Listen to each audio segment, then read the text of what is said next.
basic anchor is simply a washer, 1.5-inch fender washer, and a rivet, J-hook some people call them. You need to buy the heavy-duty rivet. We sell them here.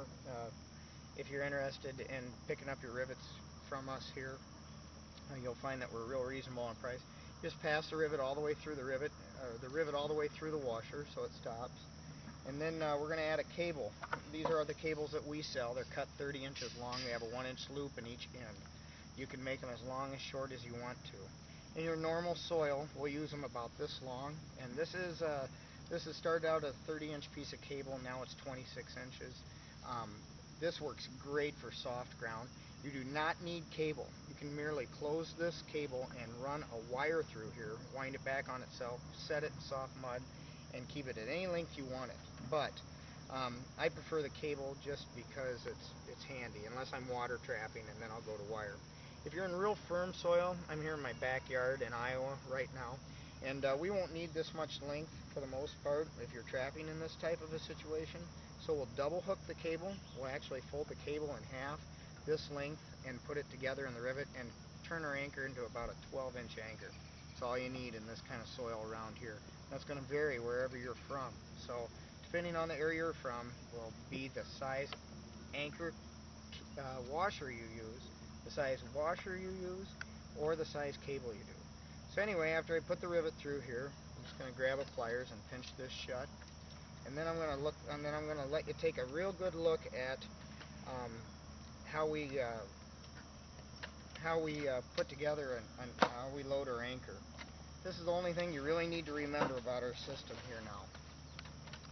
What you're going to do is you'll notice on this side of the driver there's a beveled edge called the waterfall edge, and the other side doesn't, and then through the center is a center slot. So what you do is you hold the anchor with the open end of the rivet up so that the ground pushes it closed further, and we load it just like this. The washer goes down the center swivel and the button stays hooked. The button must stay hooked. That's what captures the tip. That's what makes it all work the best, okay? So the open end of the rivet's up. When you turn this over, a slight pressure until you turn it over to drive it into the ground. Oops, I'm going to start and edit that out. We're going to load the anchor just like this.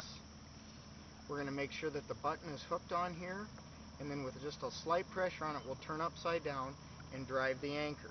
The open end of the rivet is up so that the ground pushes it further down. Understand?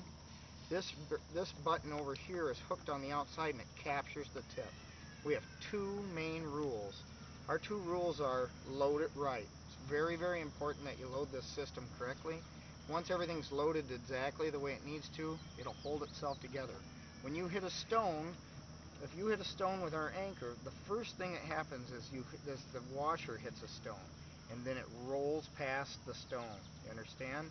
If you hit a stone that you can't roll past, 2 or 3 whacks with a hammer is going to tell you that. And what's going to happen is the washer is going to start to take the damage on the stone. So the washer will begin to bend.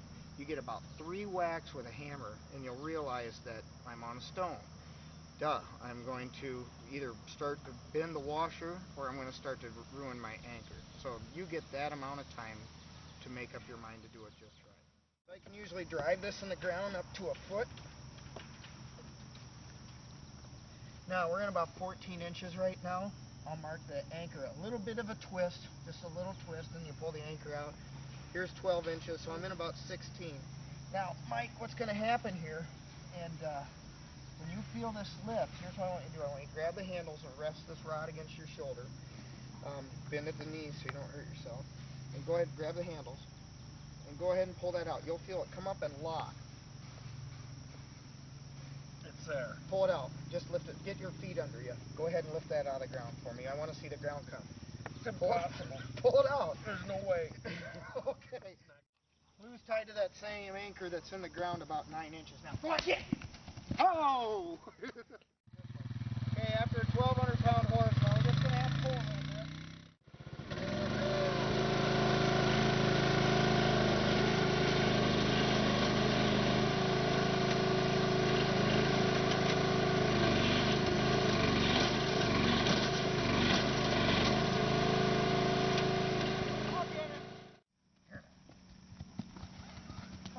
Oh, he's pulling. pull that anchor out of the ground, and neither will your musk.